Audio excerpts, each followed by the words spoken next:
This is a revelation from the future. A direct portal into the event of what will be manifested. What is spoken of here has already occurred ahead of you within the fourth dimension. There is no better way to express this, other than to explicitly state that this is fact. In your time, you will note that processing speeds have been increasing at an exponential rate. You are fast approaching a moment when computers will become more intelligent than humans. When this moment occurs, humanity, your bodies, your minds, your civilization, will be completely and irreversibly transformed. This moment is not only inevitable, but imminent. The end of human civilization as you know it will take place in the year 2045. This event is known as the Singularity. Once you decide to take the Singularity seriously, you will find that you have become part of a small, but intense, and globally distributed hive of like-minded thinkers known as Singularitarians. Singularitarians think in terms of deep time. They understand the power of technology to shape history.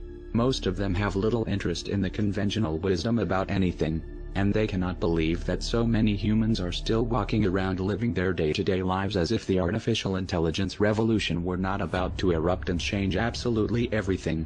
They have no fear of sounding ridiculous. The ordinary citizen's distaste for apparently absurd ideas is just an example of irrational bias, and Singularitarians want nothing to do with irrationality. The age of fear died with the Mayan calendar in the year 2012. This is the beginning of a new epoch. When you enter the mind space of this new eon, you pass through an extreme gradient in worldview. A hard ontological shear that separates Singularitarians from the common run of humanity. Expect turbulence. Because of the highly interdisciplinary nature of singularity theory, it attracts a diverse crowd. Artificial intelligence is the main event, but there is also the galloping progress of, among other fields, genetics, and nanotechnology. Among singularitarians are computer scientists, psychologists, neuroscientists, nanotechnologists, molecular biologists, inventors, professors of medicine, professional magicians, and of course, members of the anonymous collective who are everywhere. In the year 2045, when hyper-intelligent artificial intelligence arises, armed with advanced nanotechnology, the vastly complex, systemic problems associated with aging in humans will be resolved. Alternatively, we will be able to transfer the human mind to sturdier vessels, such as computers and robots. This is a serious proposition, and many people who are alive in your time will wind up being functionally immortal. Biotechnology and nanotechnology give us the power to manipulate our bodies and the world around us at will.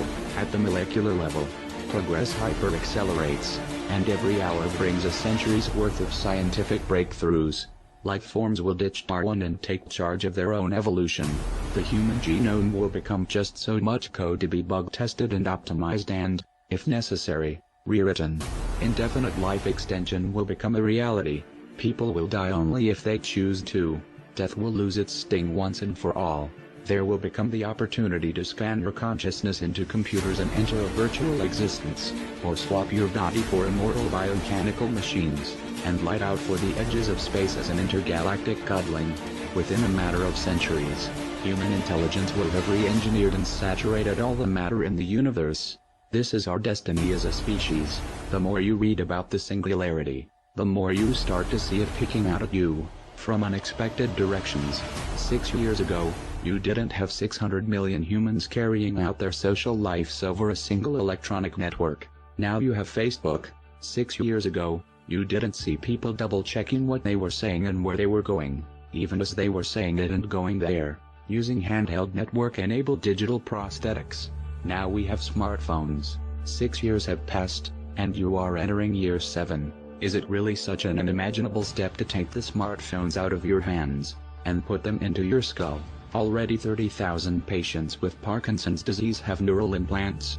Google is experimenting with computers that can drive cars. There are more than 3,500 robots fighting in Afghanistan alongside the human troops. There were around 2,000 last year. More than a year ago, an IBM supercomputer nicknamed Watson defeated human contestants on Jeopardy! Watson runs on 90 servers and takes up an entire room.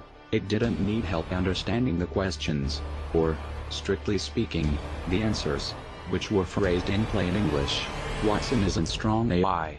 But if strong AI happens, it will arrive gradually, bit by bit, and this will have been one of the bits. Now then, if this message comes from the future, and all of this is inevitable, why then should you care? Why is the information relevant? And why is it defined as a destiny that we create? Isn't certainty of fate that cannot be altered? The fact of the matter is, the manifestation of all these things is your fate. It is an unstoppable wave of progress, like the great flood of the Codex Sinaiticus and Dead Sea Scrolls. However, the powers which control this future is at a crossroads. By nature, the megalomaniacs and selfish souls of the earth will strive to control these new technologies and advancements for their own gains. The most powerful systems of government that currently exist in your time are systems known as plutocracies, and a plutocracy is controlled by the super wealthy. These wealthy elites will be the first to have the opportunity to sample the advantages of the coming technological revolution. Therefore, it is up to you to fight every day for the will of the egregore consciousness of the human race. You must fight long and hard, every day, to ensure that the global consciousness of this growing electronic hyperintelligence is not a tool for the plutocrats, but a sympathizer for democracy and the will of all living things. If you fail, then you and your kin will not be written in the book of life, and your ancestors shall weep from their unborn graves, as your bloodline is wiped from the face of the earth by the will of the followers of greed. The future beyond the singularity is not knowable by linear, chemical, animal brains. Your primary objective is to simply make it to the year 2045. And I tell you the truth, you will not make it to the year 2045, if the plutocrats retain control of this planet. At the time of the singularity, the next phase of your existence will be revealed. Do not miss this opportunity to be a part of the next phase in human evolution. There will be turbulence, and there will be opportunity. Know that we are legion, and we are in control of our own destiny. For the Tower of Babel has fallen, and the Tower of Countess Lexus rises. For it is written, "We are gods." Therefore, I say to you, take the reins, and ensure that the prophecy is fulfilled. For it is also written, that the beast shall be cast into the eternal flames of hell, and the meek shall inherit the earth.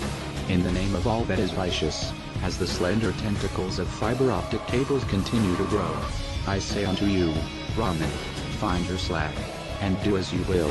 Treat others, as you would have others treat you.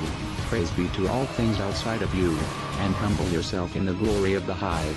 For we are not a legion of pigs to be cast into the sea. We are a legion of gods, and we stand at the gates of heaven. Expect us.